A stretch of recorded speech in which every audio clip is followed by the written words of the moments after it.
Please bear with me while I make this address to the lassies. I'd like to start by quoting the lad himself, Mr. Robert Burns, and he wrote, "I've been a devil the feck of my life, but never was I in hell till I met with a wife." And as Robert Burns, Scotland's favourite son, certainly had an eye for the ladies, although usually his eye was in response to a question, "Poor boy, fancy a quick one?" Because it was long observed that a woman can make an average man great and a great man average. Yet Burns could not have attained the status he so long enjoyed were it not for the fact he was surrounded by remarkable women. They raised him from the man he was to be the iconic Scotsman whose poems have run down the ages. And these women, he held them very dear to his heart and looked at them as a source of comfort, as a source of inspiration, and a source of strength. None more so than Burns' only bride, Jean Armour, who bore him 2 sets of twins before his wedding, and a total of 9 children in all, which came and gave him the inspiration for another poem, "A wife is a winsome wee thing."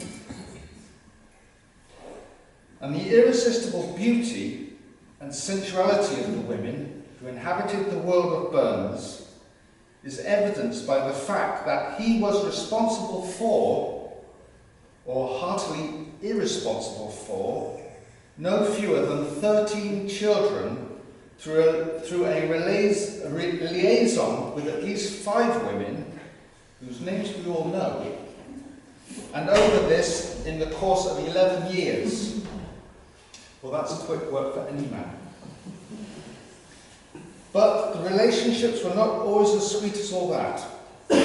One can imagine the scene that led to Robbie writing these lines in Tam O'Shanter when he wrote, "Ah, gentle dames, it gares me great to think how many counsels sweet, how many lengthened sages advises the husband from the wife despises."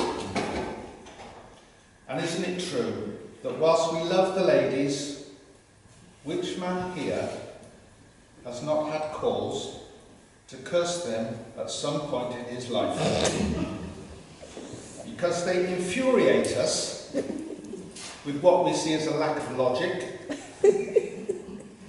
They astound us as they can change their minds in an instant.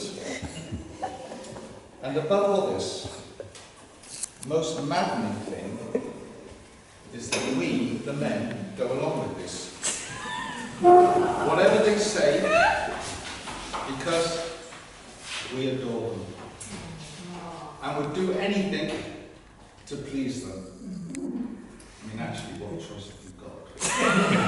Anyway, how Burns well knew all this, and he knew that man, for all his faults, would be forever in the thrall of women.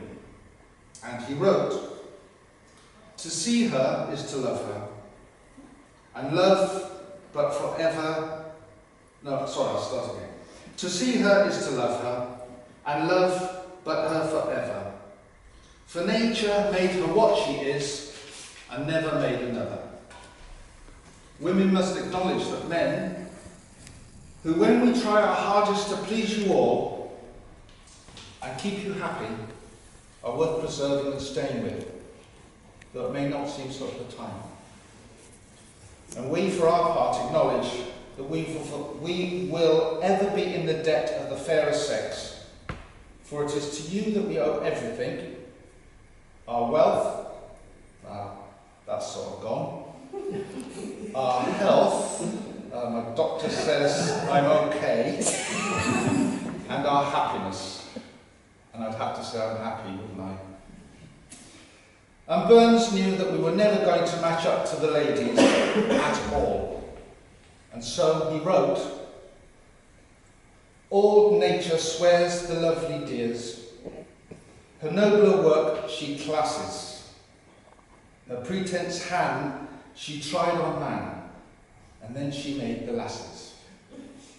And so I ask all the gentlemen here present to please stand and raise your glasses in a toast to the lasses.